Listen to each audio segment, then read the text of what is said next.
Welcome, everyone. Good to see you all. Good to see some familiar faces and to meet some new people. Um, let's get started. So, mindfulness and storytelling.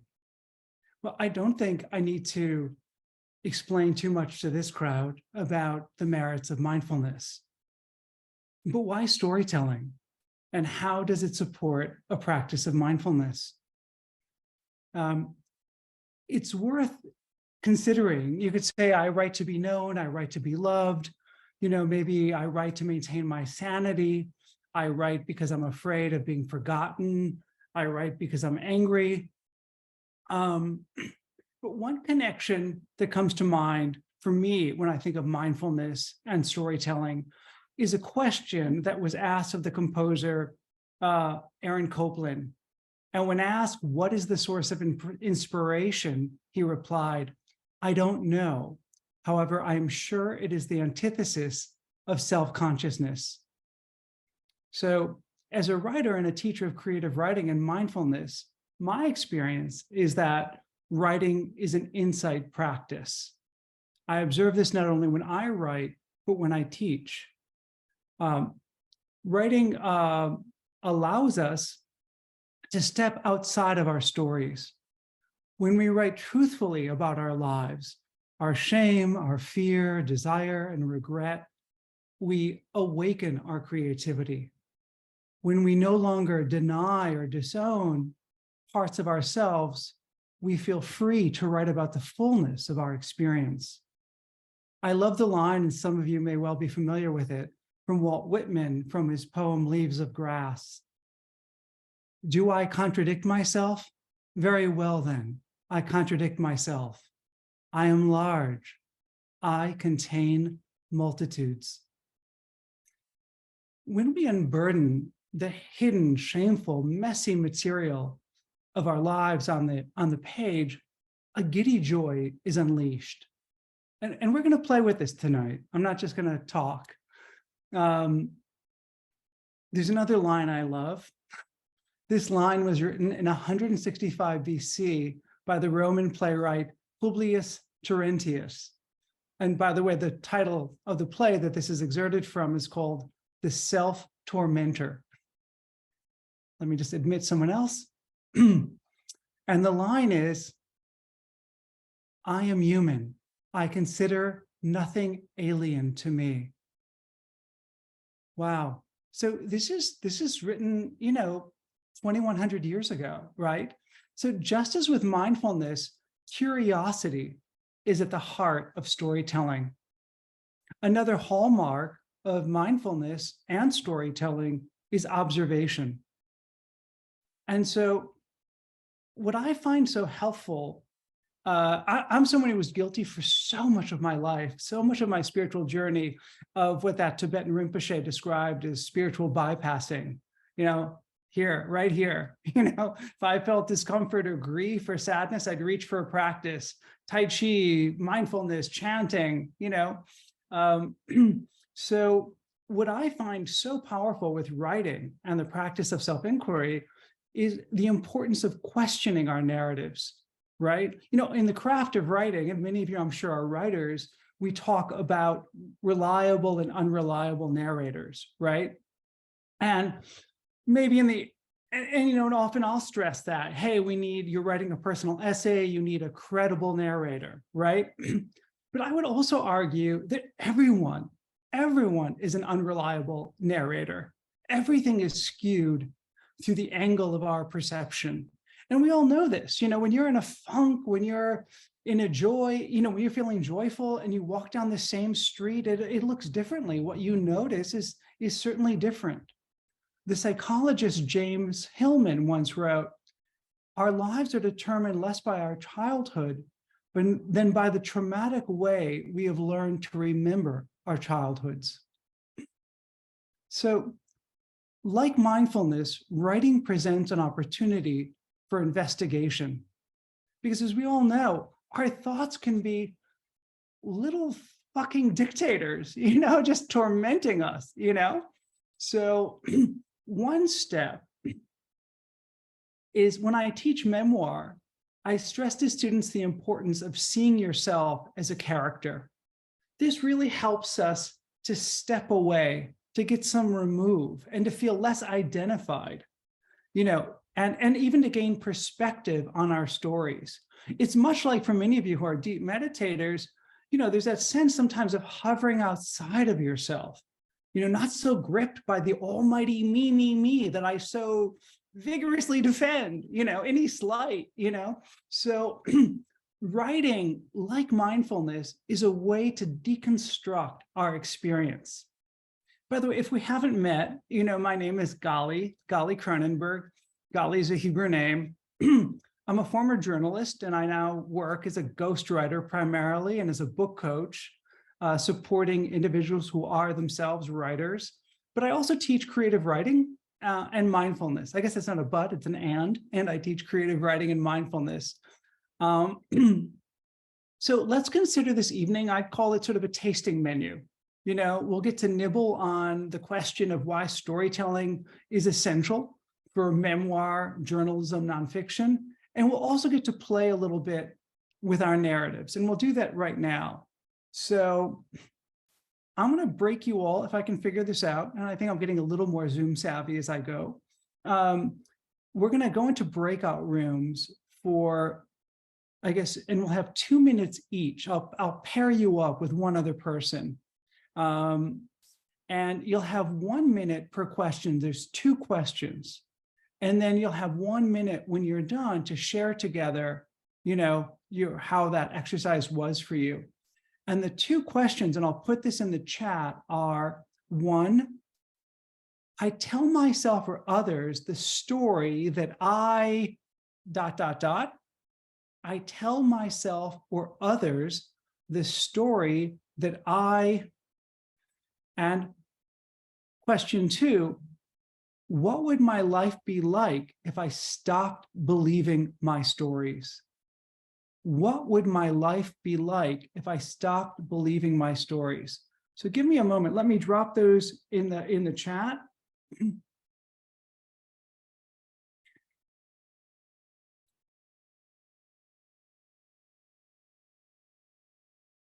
Okay. Okay, there. Boom, that's in the chat. Okay, wish me luck. Let's see if I can get us into breakout rooms. Okay. Okay. Where is my dear Stacy when I need her? Hold on a second, folks. I've done this before. Here, breakout rooms. Okay. How many of us are there? Can anyone see? I'm sorry, I have you all muted. So can someone unmute? 10. How many of us? Looks like 10 besides you. Oh, there's 10 of us besides me? Okay, great. That's what it says on the bottom. Yeah, participants. Oh, okay, great. Okay, great. So I'm going to say 5 breakout rooms, and it's going to sign automatically.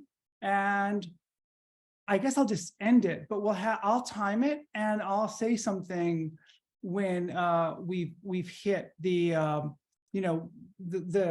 did I say? 1 minute per person. 1 minute per person per question. So one person will do question 1, then they'll do question 2, and then I'll announce when we switch. Okay. And then you'll have that minute afterwards to sort of talk about your experience. And if you go over, I'll give you an extra little bit. Okay. Have fun with this. So Coley, it looks like we've lost a participant. She's driving. Okay. Roma can't participate. So I have 4 breakout rooms. Thanks for letting me know, Beth, and let's go. Oh, well, Let me go open all rooms.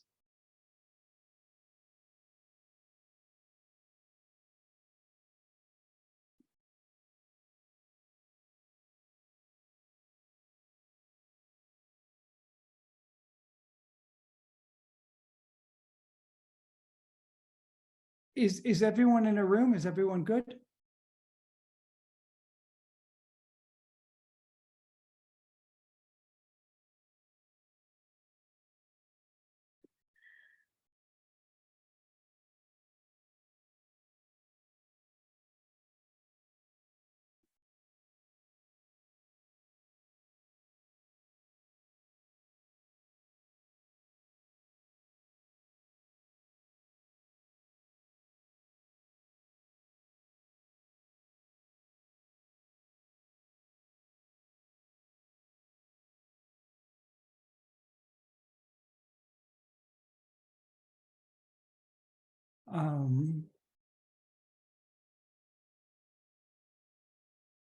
Hold on.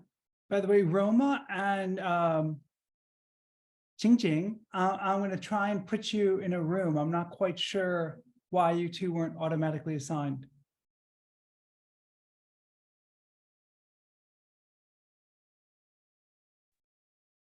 Gali, Roma is driving. She can talk, and I couldn't do as well. So we didn't join the breakout room. But Oh. you can put us in the room, but we won't be able to. Okay, then 你就等一下吧，好不好？好。因为我没有这个能力。No problem. We will just stay in silence. Yeah, because 你不要参加，对不对？ Yeah, right? You don't want Yeah, to. yeah. I also could not now. Yeah. Okay, thanks.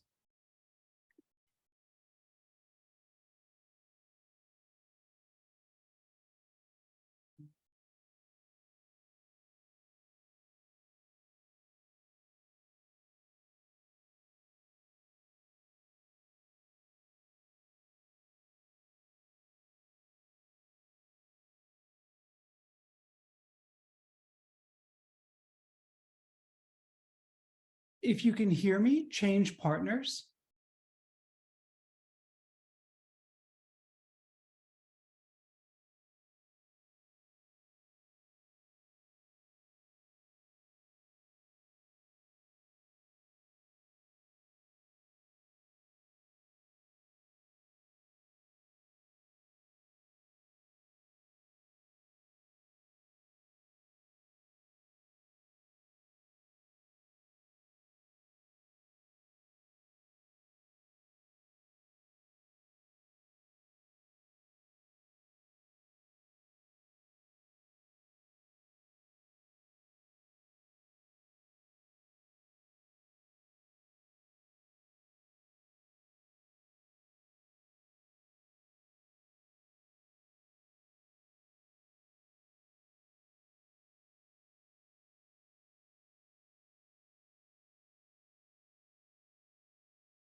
Okay, you have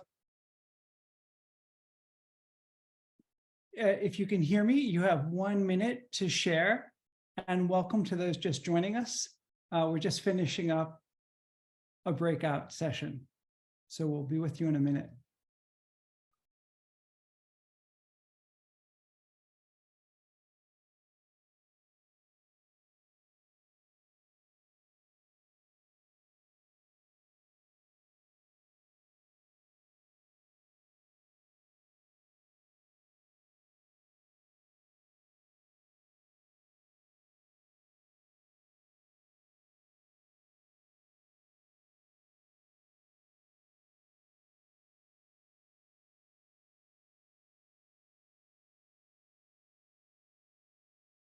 If you just joined us and you're curious, in the chat at 6:10, you can see the inquiry we're doing.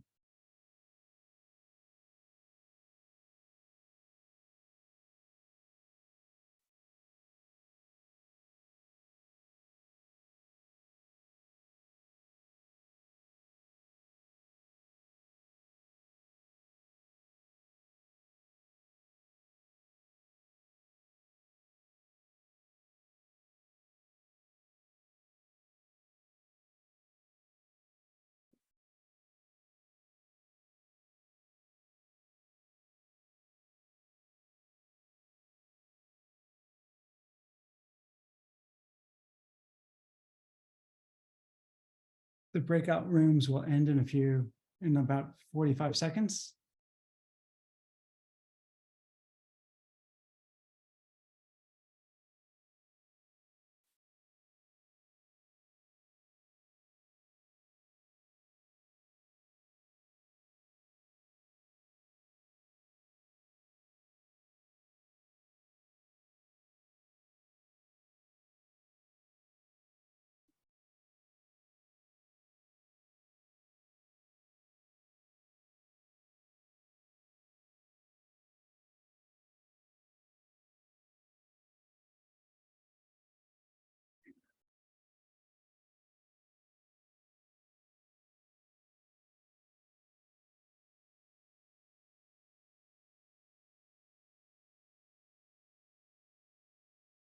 Great. Welcome back. Anyone care to share? Unmute, just what was that like? Did you discover anything?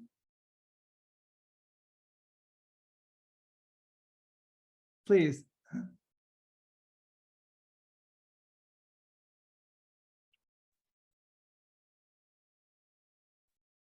You don't have to raise your hand. It's hard for me Okay. to see, so please just speak up.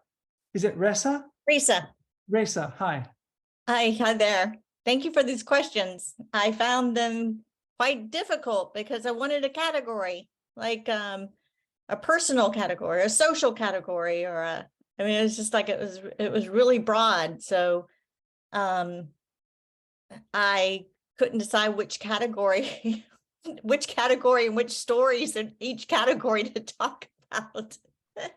Because there are so many stories. They're your mental stories, they're your social stories, your historic stories, that just come with you from experience. And so it was a very interesting question, and I probably need a lot more time to reflect on them.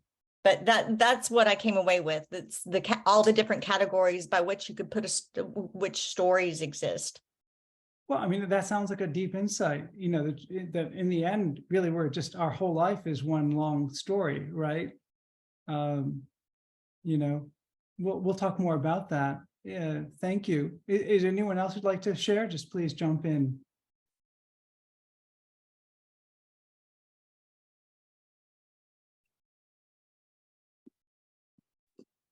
So my story is led into my profession. And so there's a positive there, but I think that if I didn't tell myself the story, not only would I have a different profession, but I wouldn't be reinforcing the same story. I would have maybe some more creative or fun profession. I love what I do, but I think that it limited me in the sense of there's other parts of me that could have come out if I didn't tell myself the story I tell myself. Can you say, do you mind sharing? What is that? By the way, Roma's asking, what was the question? And if you go in the chat, Roma, to 6:10 p.m., that's when I posted the 2 questions. Sophia, do you mind sharing? Do you mind sharing what that story is? No, yeah, sure. I felt like my family was like the most dysfunctional family in the world. I was Okay. sure of it. And so I'm a mental health counselor. And so if I hadn't defined my family as dysfunctional, because if I had known other people's families when I was a kid, I would never have said that I had the most dysfunctional family. I now know differently. I think I might have pursued a career path with more, maybe in the arts somehow, something with creativity. And so that's, being a therapist, you're a little isolated. And so I can see that now, by defining myself as having the most dysfunctional family in the world. I don't think I saw that I had choices. By the way, I don't mean to be glib about difficult childhood experiences. Of course, from a writing perspective, it's like, ooh, what great material you have to mine. But that is a great title for a book, the worst childhood in the world, or, the worst family in the world. And it is amazing how these things can feel so true. This sounds a little very private and a little sexualized, but I happened to be at the LA Times Festival of Books and was talking to the writer Rachel Kushner. And she, while on the panel, recalled this moment from being like 1 or 2, because of some questions someone had asked. And she was naked, she was with her mother in the bathroom, and her mother, she saw the string from her mother's tampon dangling in the leg, and she was convinced, till she hit puberty herself, that her mother had a tail, So this was like this reality for her. Mommy has a little tail, So it's amazing, what's there when we mine it and look at it. And by the way, I'm only teaching stuff right now that is so red hot in my own life. You know what I mean? I've been writing for a long time professionally, and this is, hey, I'm a ghostwriter, right? So let me see. Eric is sharing, I tell myself I'm the hero or victim. And I experience freedom and space when I let go of the stories. Great. Yeah. I totally get that, Eric. Praise and blame, hero, victim. I relate. Let's go on. So I'd say we cling to the roles, to the character roles we've assigned ourselves.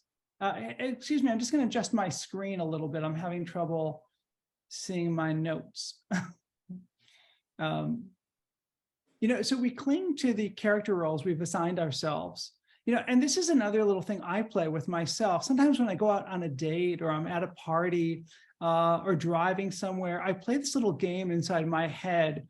And I'll start it by going like, scene 12, act 4, Gali, a gay single man in his early 60s, is driving or enters a party, secretly hoping he'll meet someone, And so this kind of exercise helps me notice how much and how often I'm hijacked by my personal habits of thought, unfulfilled desires. And I think it's important to do this exercise, I find at least, with tremendous kindness and compassion, So it opens a window for us to depart from that familiar but really stale script, And again, it's very much like mindfulness. How do we move into a moment with curiosity and openness, And I think ultimately, as we practice, and maybe some of you are already in this space, but that when we really discover ultimately that these stories aren't substantial, I mean, the meditation teacher, Joseph Goldstein, once observed, the thought of your mother is not your mother, when you think about that, the thought of your mother is not your mother, So I also find it helpful to ask myself, is this narrative true? Is this narrative helpful? And yet they still come back, but hopefully not with the same force, I say maybe it's time for all of us to issue a revised edition,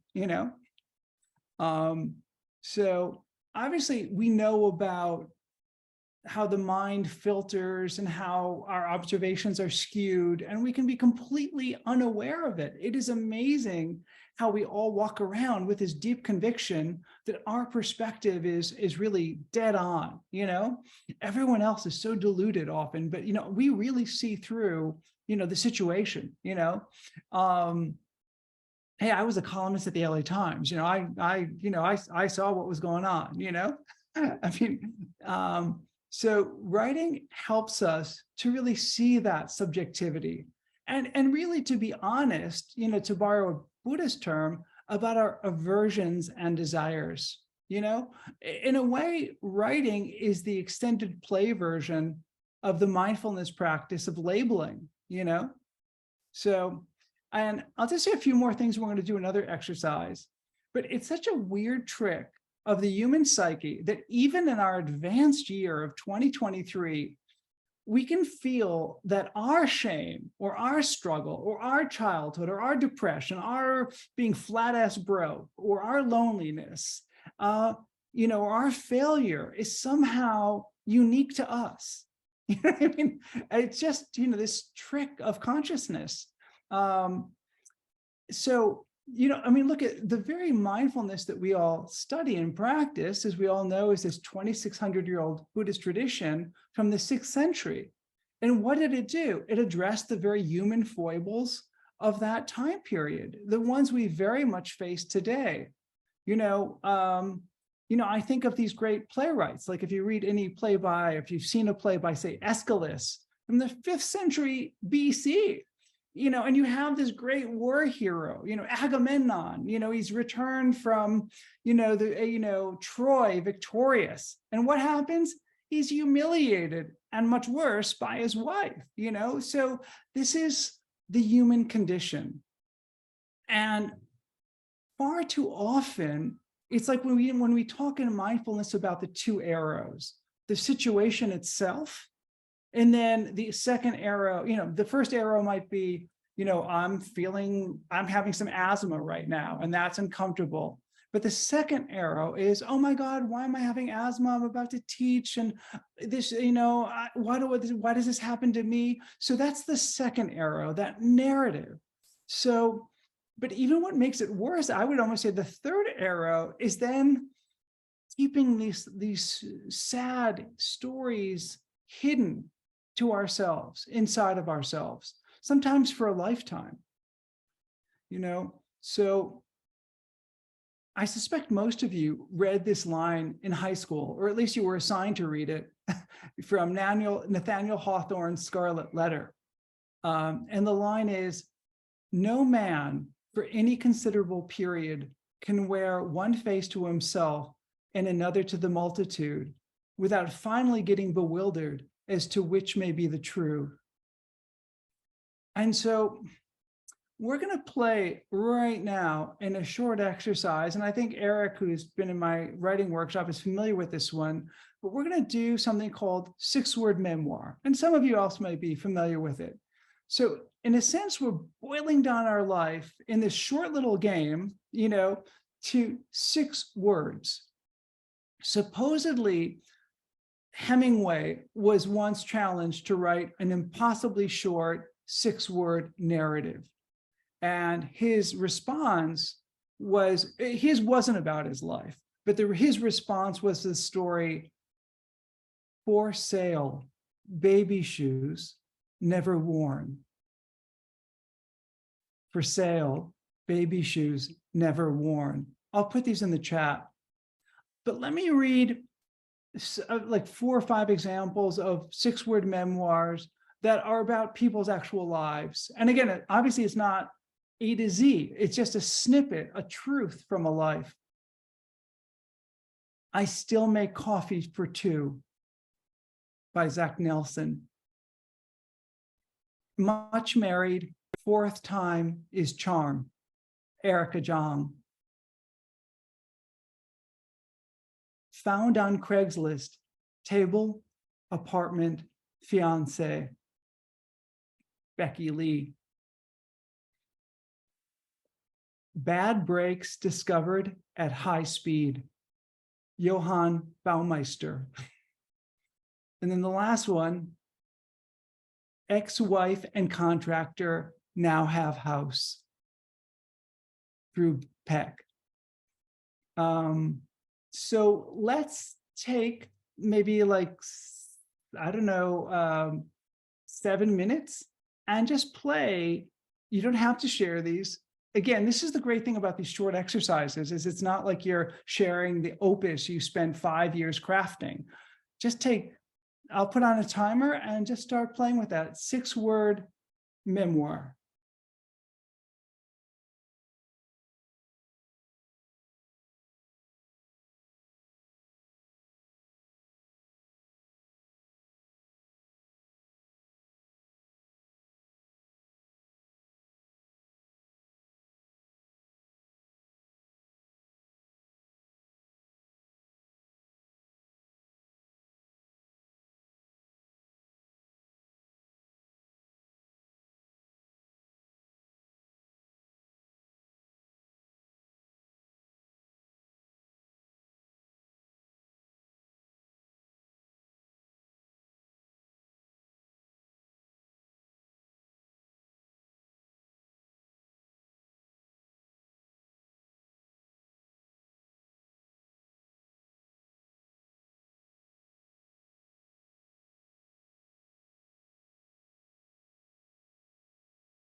if these are coming easily, feel free to write several and share several.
Okay, we're gonna stop in a minute so you can just finish writing the one you're doing.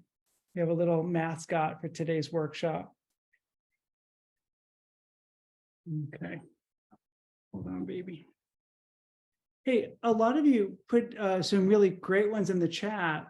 Does anyone want to would you want to read yours out loud? I'd rather hear you read it than me. So let me start with Eric, okay? Eric wrote, "Into the dark, finally the light. Up, down, fat, skinny, damn weight. Mother, unconditional love with many conditions." Would anyone like to read what they wrote? Even if you put it in the chat, it'd be great to hear you.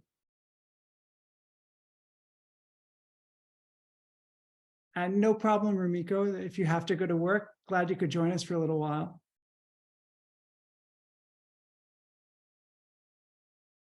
Anyone want to share their story? Do I have people's permission to maybe read some out loud? Yes. Okay.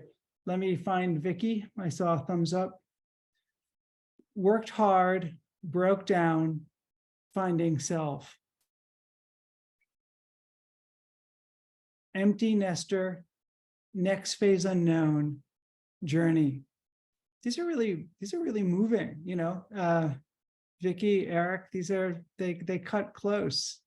It's amazing what one can do in 6 words, you know, if you're willing to tell the truth. And by the way, what I've observed over, 20 years of working with writers and teaching and coaching when the mask falls is when you can write. It's really when someone's feeling so defended that the writing project is really just to defend how they were wrong, and you know, they can't see even to tell the truth about their victimizer. Do you know what I mean? There's, you know, you need rounded characters, and so you have to empathetically and compassionately understand that person who was the monster or the asshole, you know. And the ways you were an asshole, you know, even if to a lesser degree.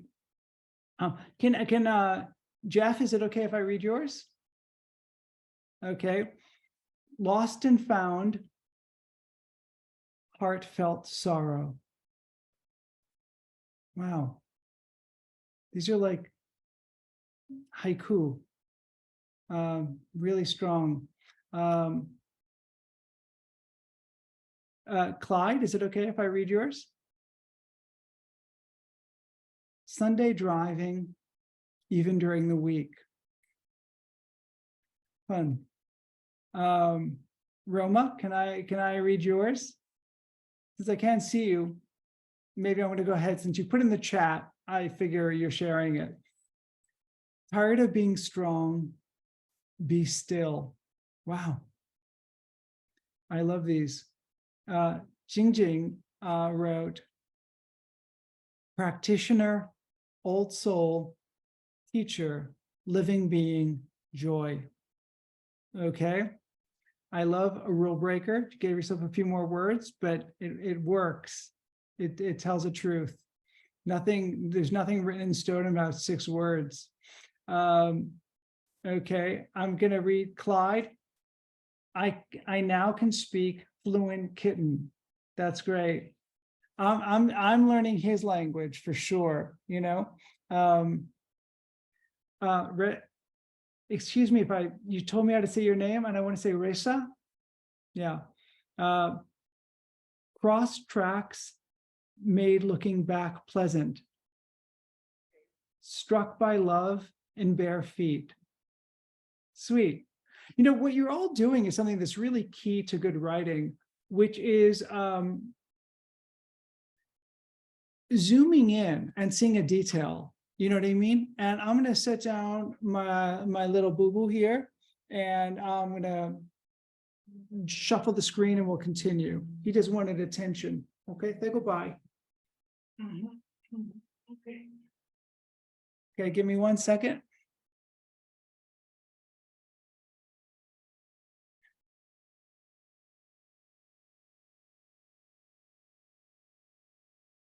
And we'll do some other exercises as well. Thanks for being game, everyone.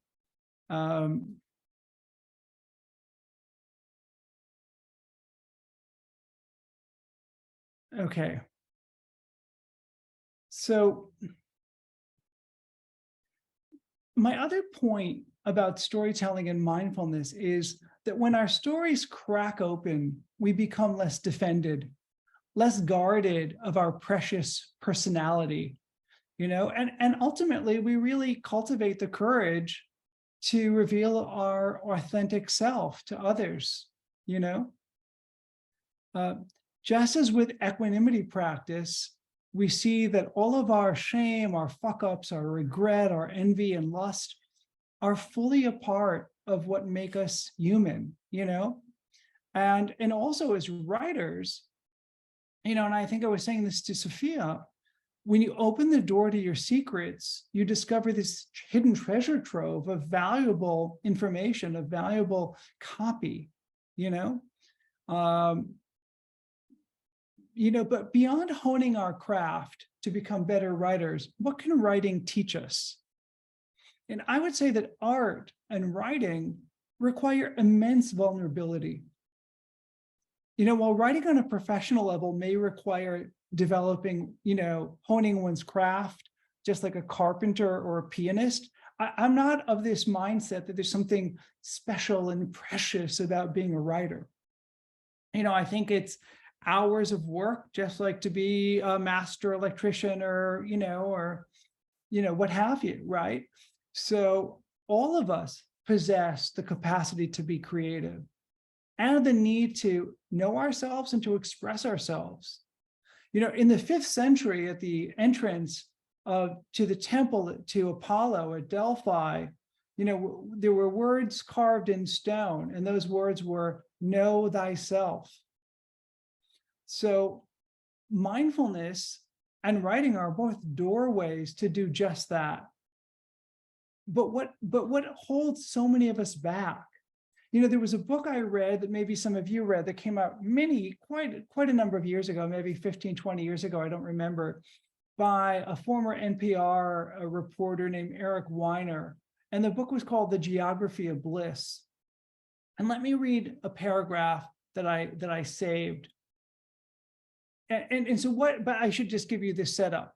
The book kind of surveys, you know, a happiness index, you know, from countries like Qatar to Switzerland, right? But what I remember was this passage about the Icelanders. And Eric writes, in Iceland, being a writer is pretty much the best thing you can be. Successful, struggling, publishing in books, or only in your mind, it matters not. Icelanders adore their writers. Partly, this represents a kind of narcissism, since just about everyone in Iceland is a writer or a poet. Taxi drivers, college professors, hotel clerks, fishermen, everyone. Icelanders joke that one day they will erect a statue in the center of Reykjavik to honor the one Icelander who never wrote a poem. They're still waiting for that person to be born.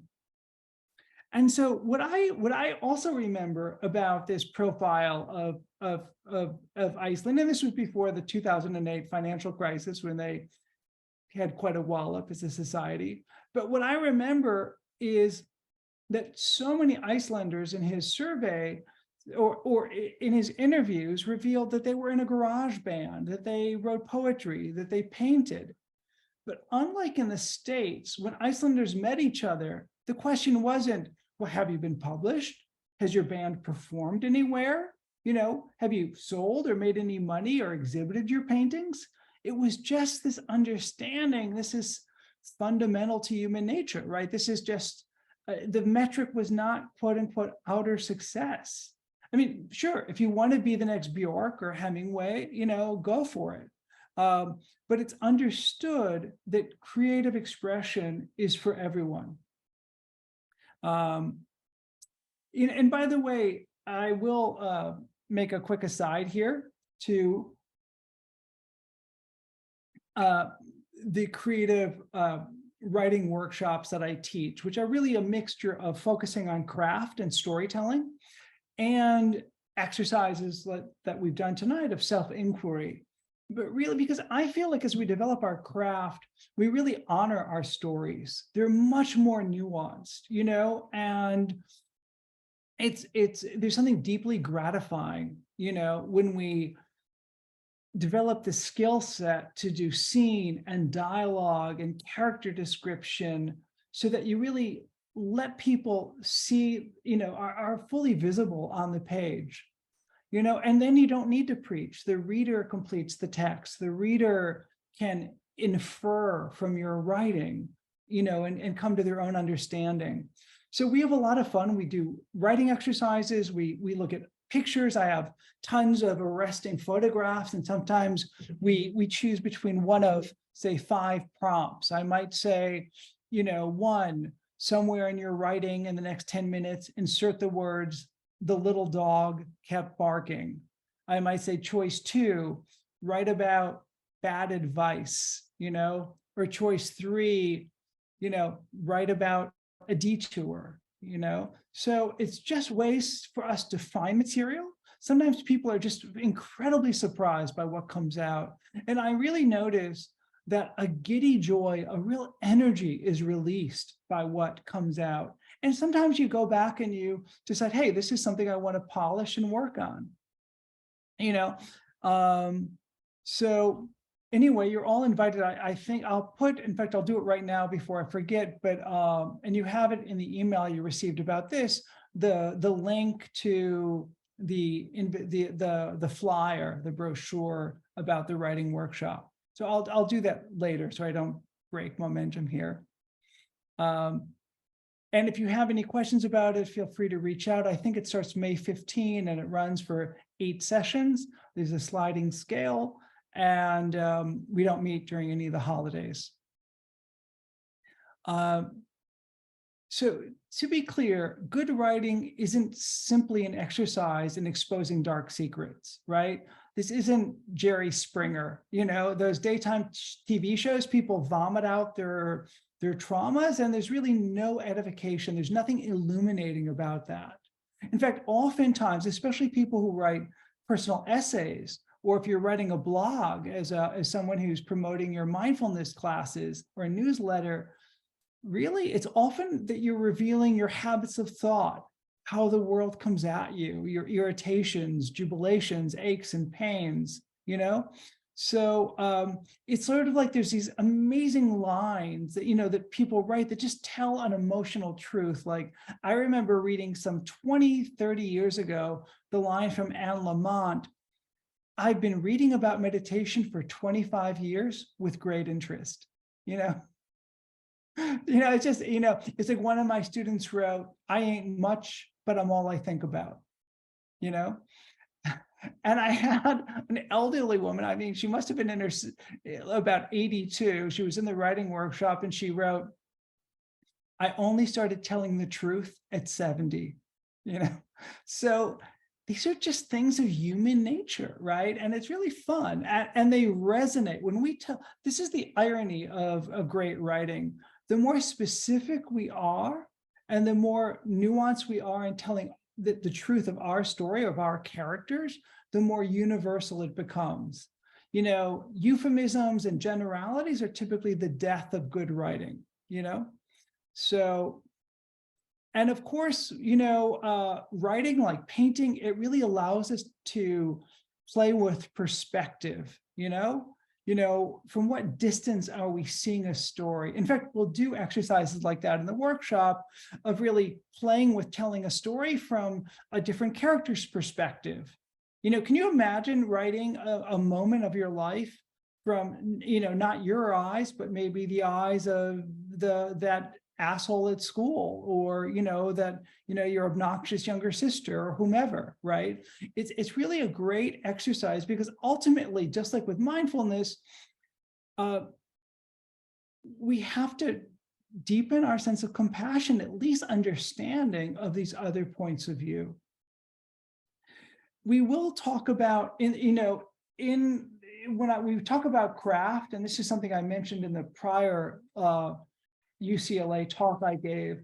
One thing we do sometimes is something that a lot of you did just intuitively, or because you're skilled writers, with your 6-word personal essays.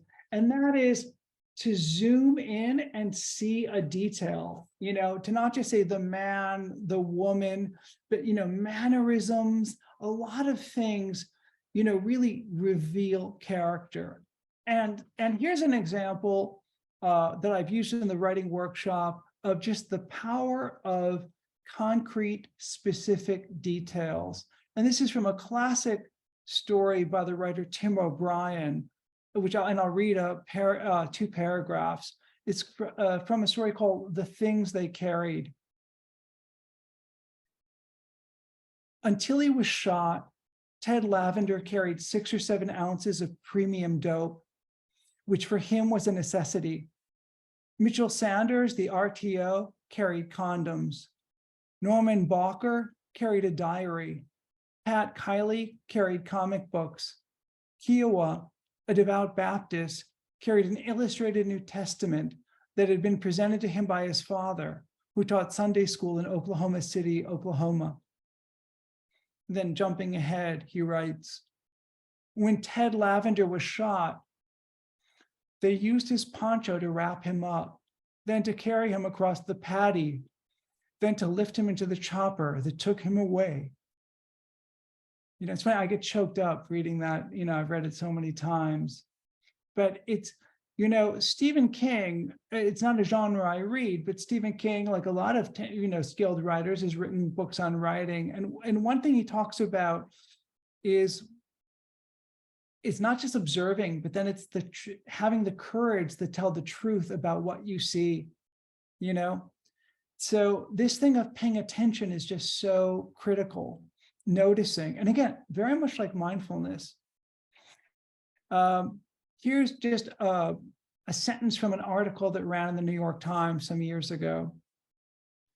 Since learning last year that he had multiple sclerosis, Andy Torok has become less and less steady on his feet, and his worries have accumulated along with the handprints on his apartment's white walls.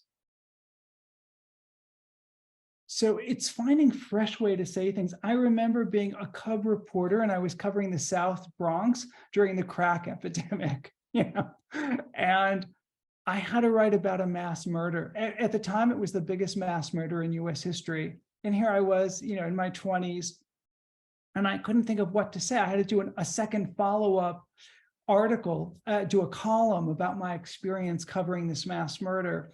And I recalled the scene from a play, where a woman finds a beach ball in the closet, and she realizes that it contains the last breath of her dead husband.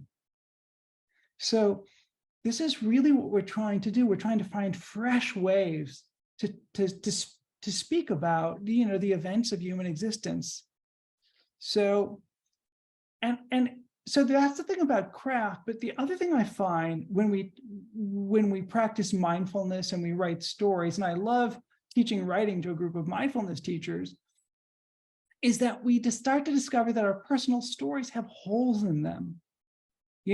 Sort of, again, picking up on what I was talking about with Sophia, that our stories have holes in them, that they're impermanent, they come and go, and when we question our storylines, we discover that they're not as solid as they once appeared.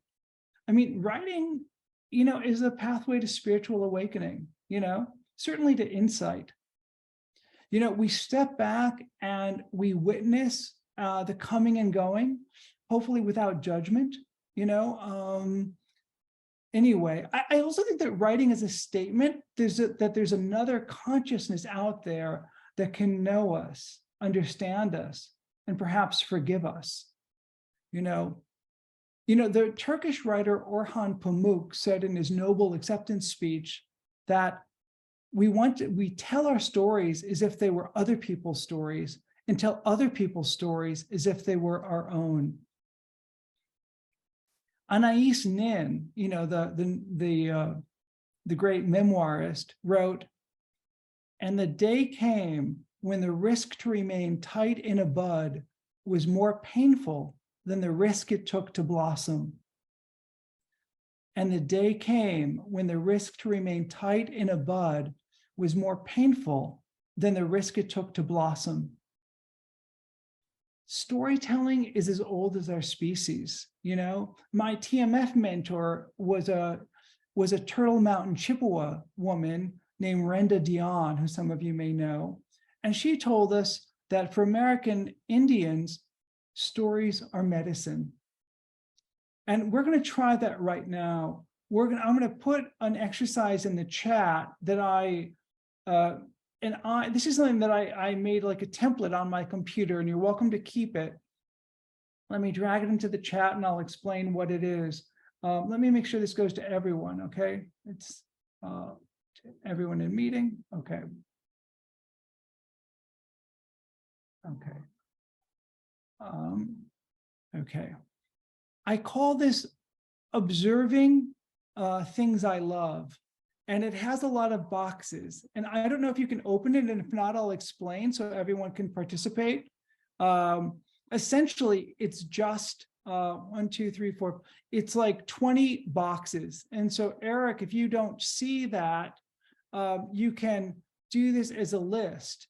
And so observing things I love, I only do this, by the way, when I'm in a decent mood, right? I don't do this when I'm totally depressed. I have other exercises if I'm in a funk, but if I'm in a decent mood, observing things I love is like, it might be something that's like, wow, that woman, when I went to the clinic, with a cold, was just so welcoming and sweet. Or, a friend made dinner for me the other night. It's just been so fun to snuggle with my little dog. Or, the weather is just so, lifted my spirits. It can be small. It doesn't have to be huge. So what you'll see, and you might discover, is how much easier it gets as you start to build.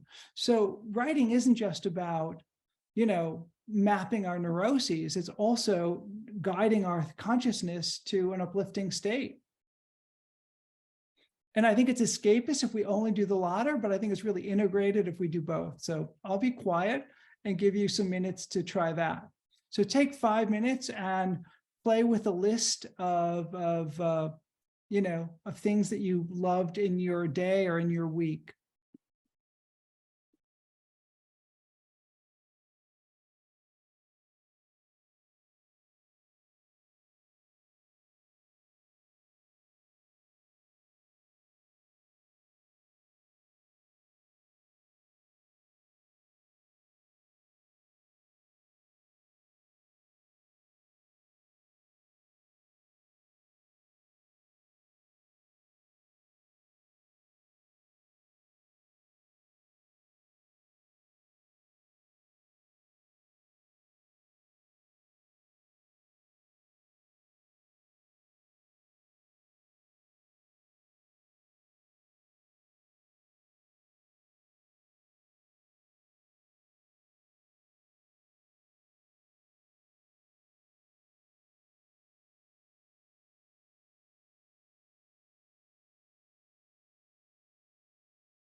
Hey, Roma, welcome. We're doing an exercise that you can click on in the chat. It's a Word doc called Observing Things I Love, and you're welcome to just join in.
So just take one more minute.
Hey.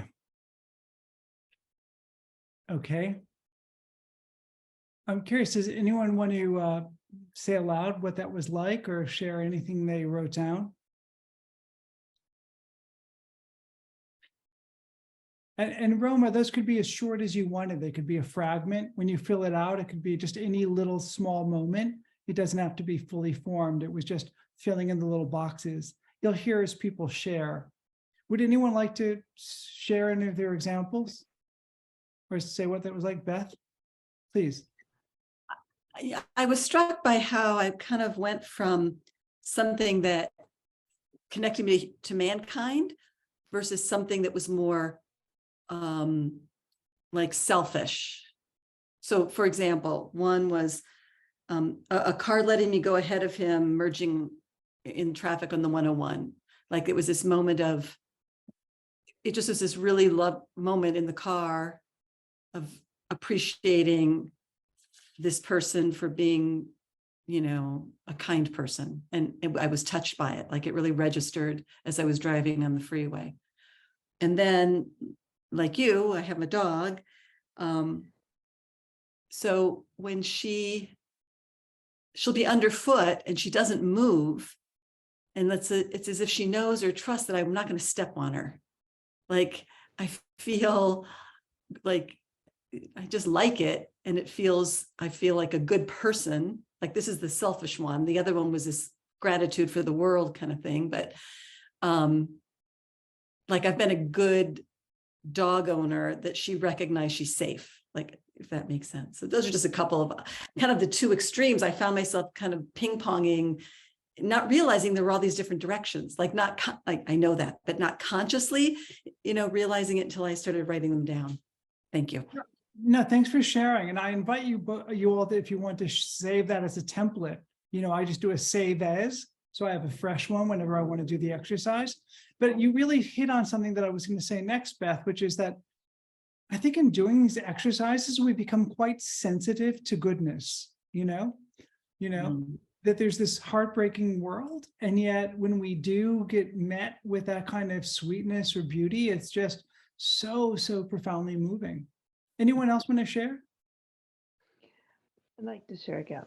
Please, Vicky. And so just to just a little bit level setting, I am in Minnesota right now and waiting for spring to show up, but it hasn't showed up yet.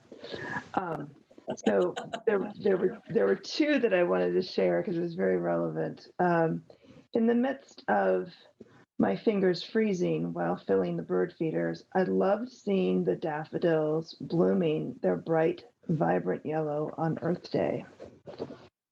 Lovely. And the other one was I loved feeling the sun and the brisk air on the skin of my face today while walking to the mailbox.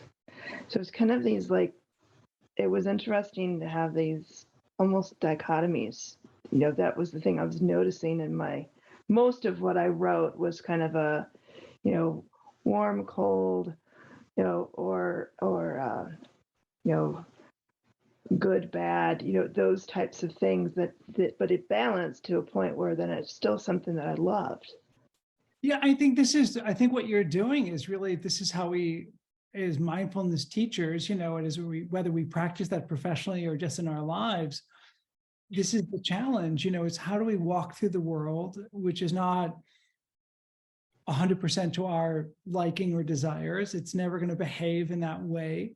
And yet see these moments. In fact, everything you mentioned was like a mindfulness moment, because if you were lost in your head, cursing the damn cold weather, you wouldn't have seen the daffodil, or you wouldn't, felt that moment of sun on your skin. So, I think it's like you were sharing your practice. And again, I find this so effective when you can convey these kind of moments in your writing. It's so much more effective than preaching, or giving someone the 10 commandments of mindfulness, or a listicle of practical, practices. Thank you. I hope the sun comes out. It's not quite May. I'm also from the Midwest. Anyone else want to share? Just jump in. I'll share. Please, Eric. So I shared feeling the soft ears on my guide dog.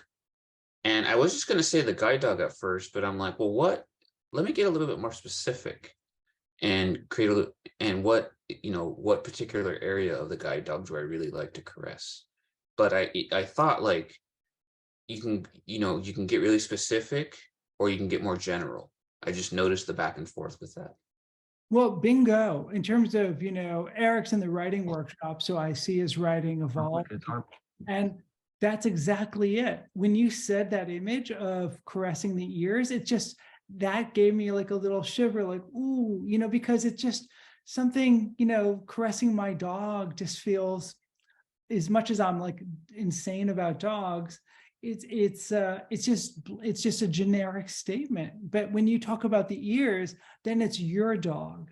Eric knows I've used this example in the writing workshop. I had a former student who wrote a short story, and one of the characters was a dominatrix. And I said, well, okay, John, that's a nice exotic prop. You're so edgy. You have a dominatrix in the short story. Bravo. But who is this dominatrix? What's an individuating characteristic that you could give her to make her come alive and knowable on the page beyond this title, So he came, he was a talented writer, and he came back and he gave her a lazy eye.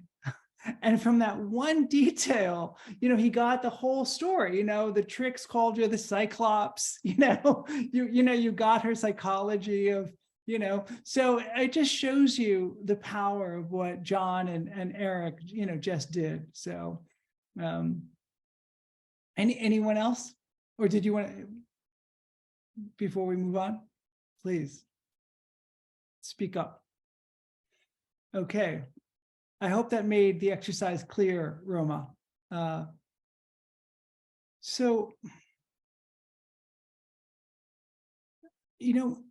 and by the way, let me pause for a second. It's 7:17. We have like 13 more minutes. Does anyone have any questions about what we've discussed so far, or anything that was in the flyer that I haven't addressed yet that you were curious about? Maybe that's why you attended. Any questions at all about writing or storytelling? Good. I'll just take it that I've been really clear. So I just wanted to stress the lightness we feel when we uncouple ourselves from our stories. And at the same time, we're human beings. We have plenty of stories, right? And so something about writing that I've noticed is this alchemy that takes place. I had a private client who'd started in my writing workshop and then realized she wanted to do a book. And her son, they used to be a very conservative Jewish family, Orthodox Jews, and her son many years ago became a drug addict. And when he was wasted once, he drove the wrong way on the 10 freeway and died in a fatal car crash, injuring someone else. And so for her, her book was almost like a collage of anecdotes and his writings and his stories. And, but it really, she said to me, it was so much more powerful than all the psychotherapy she had done, in her case, and maybe if she hadn't done that psychotherapy, she couldn't have done the book, but that it just was like letting all of that bleed onto the page. And like I said, getting some distance as she wrote about herself as a mother with her limited understanding of addiction in those years. She was really able to see the arc of her journey. So I do think that there's a way to start to look at our life with tenderness, that we're these noble characters trudging forth, sometimes getting swatted down, and I also want to say something about just overall about the power of story. And I do have a question for you all before we break about what your relationships to writing is, what you want to do as writers. But I just want to say, end with this last sort of observation. I think we've each had the experience, whether as a child or certainly as an adult, of feeling absolutely transported to another time and a place, reading a book, reading a great book that just completely mesmerizes us. We're completely captured. And so what's interesting is that I recently read that when you hear a story or you read a story and you watch it unfold, your brain waves actually start to synchronize with those of the storyteller. This is according to Uri Hassan, a professor of psychology and neuroscience at Princeton. He was telling this to NPR in a news interview. When he and his research team recorded the brain activity in two people, as one person told the story and the other listened, they found that the greater the listener's comprehension, the more closely the brainwave patterns mirrored those of the storyteller. Wow, talk about a bond between a reader and a writer. I also want to give you permission that, you can go ahead and write your story, right? Sometimes we feel this sort of inner censorship. The short story writer Eudora Welty once observed, if you tell a story more than once, it's fiction, and Anne Lamott once said, if people didn't want you to write about them, they should have behaved better. So let me ask this. Does anyone want to share just take a minute and why are you writing? What's your intention? What's your desire? What brought you to this workshop,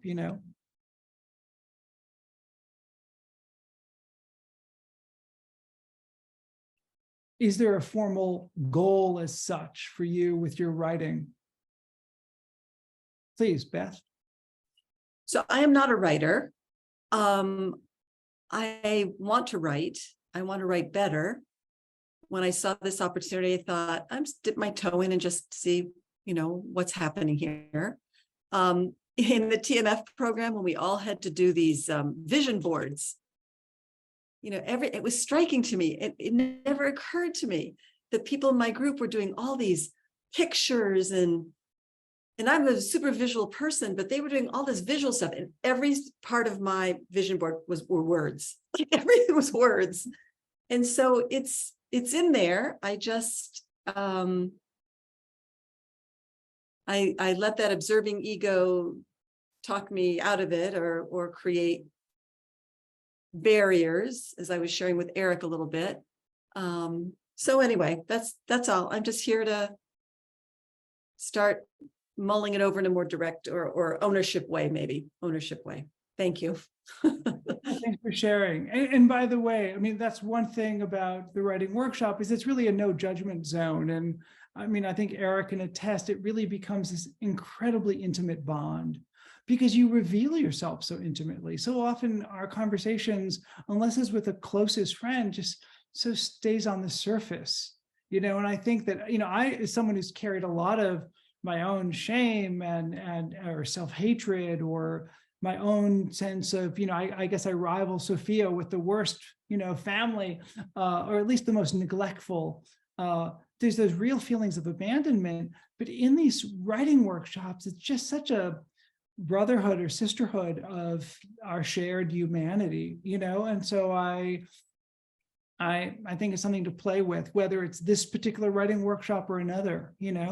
There is something to a group of people sharing themselves on the page. There's that expression, don't die with your music inside. And I really do think that, remembering the Icelanders, it's each of us has story to tell. I really think like everyone should write their memoir, and it seems to occur to a lot of people in their 70s or 80s to do so, even if it's not with the aim of, getting any kind of outer success with it. Because I do feel, I used to be a student for many decades, well, 2.5 decades of an Indian guru. And I find that when I do write, it's almost noticing the fingerprints of grace on my life, even in some really dark, difficult moments. So I feel like if I didn't pause and write, I wouldn't see those things. Because as a journalist, I was someone who, almost as if I was refinding, going back into traumatic situations, but this time with the control of being an adult. So I covered everything, as I said, from the crack epidemic to writing about the youngest kid on death row to, to going to Tiananmen Square days after the massacre, and so, I've been to leper colonies in Africa and spent 9 months with blind people in India telling their stories. So somehow I was always so struck by this dignity, like the dignity and beauty I felt in this leper colony, and I know we've all had those experiences. This is just maybe a more colorful example, but it was like that moment, of do I go shake the chief's stump, and I did, and it was just really one of the most transcendent days of my life. It wasn't a kind of like poverty tourism. I happened to be there on assignment, you know what I mean? But I think it sort of goes to what Vicky was sharing, just these little things hidden in the coldness of the world, are these little places of someone's dignity or transcending, sorrow. So anyone else want to share about why writing in this moment in your life? Please, Clyde. Yeah, I think I look at this as an opportunity to sort of provide a legacy of sorts, telling your story, sharing your story. It first of all makes it much more real and much more concrete when you put words down on paper. Makes you more responsible for it, But then this idea of sharing it with others, because as we get older, more people tend to pass away around us, and so there's been this idea over these last few years that it doesn't matter when you go to a celebration of life, how many people are there. Obviously, some people had many more friends or much more influence, but I remember my father-in-law had once said that if you just touch one person in your life, if you just change one person's life for the better, then your life was worthwhile. And I think that telling our own story has the opportunity to touch somebody's life. And so when we share it, now we're giving a gift that only we have, because our own creativity is our own inner uniqueness. So yeah, and so I think that's why. And then also we realize we're not alone in any of this. The universality of the human condition is just like, it blows me away. And so then it's like it's a reassurance for ourselves too, that we're okay. Beautifully put, really eloquent. Great insights. Have you embarked on that? Have you started writing your? Yeah, I think I reached out to you after your last one, because I got the draft of a book and I put it down and go back to it, and life is busy, life happens, right? And so to have the time to really sit down and really, I need to do that this year, because I would like to get it together and finalize it and put it out for all the reasons that I just said. It makes things in your own life more real, and also affords you the opportunity to connect with others through that. So yeah, it's there. I never like to say I'm busy. Like people, I always like to say, I don't like to say life has been busy. I like to say life has been full. Life Yeah. is full, because when you say you're busy, first of all, everybody's busy. You know, you're not alone. And then also, sometimes I think it makes it sound like you're complaining. You know, so I just say life is full. So life is full. That's why I haven't really gotten around to finalizing the book yet. You know, but it's coming. It's coming. You know, I do, you know, there's a lot of what I love that you said, and I don't need to comment on that, just to say that the barrier to publishing a gorgeous looking book is really gone down, you know. So to hire an amazing book designer to do a great cover is maybe $600. I helped a client. I did a book last year for a woman in Beverly Hills who has lifelong polio. So not one of my muckety muck types, a regular person, but her book has struck such a deep chord with people because, you know, she had polio since age 3 in Iran, in an era when children like her were hidden away because it sort of cast, you know, a stigma on the whole family, you know, that they were all kind of damaged goods, perhaps. They had bad genes or whatever the misperceptions of polio were at the time. And the nobility of her journey, I mean, she is just so full now. She's in her 80s, seeing all these people feel so profoundly inspired. And she also, and we'll wind up in a second, broke away from, you know, a woman. She's a well-to-do woman, you know, and yet she's really laid herself bare. She's naked on the page, you know, and that has really inspired people. You know, so you see her triumphing, but you also see her falling flat on her ass again and again, humiliated. And so it's just really the fullness of a life. I think it's, you know, it's like your smile, Clyde. It's who you're being, I think, that really touches people. And I think the book is just a further extension of that, you know? Well, you know, I just wanted to say one thing to piggyback on that, because I just had a workshop I was attending about branding and marketing. And the takeaway from it was that, you know, the smooth and the glossy and the shiny isn't what is working these days. What's working these days is honesty, vulnerability, and rawness. That's what connects to people. You know, it's like I happened to meet Dave Eggers last week with this UCLA, LA Times Festival of Books at USC here in Los Angeles. And it's a massive book fair. And one of the panels was with the author, Dave Eggers, who wrote that heartbreaking work of Staggering Genius, among other titles. And he brought such humor to the difficulty of his parents dying in the space of a year when he was in college and having to raise his 8-year-old little brother, you know? And so you sort of cry and laugh as you read that really beautifully written book. Hey, we are going to say goodbye. If you want to stay on, thanks, Vicky, for joining us. If you want to stay on for a moment and ask me a question, I'll turn off the recording and we can, you know, talk for a few minutes. Otherwise, thank you all. And I did put in the flyer, you have the link if that's something that speaks to you. But this was really fun. I really appreciate your diving in, and thank you.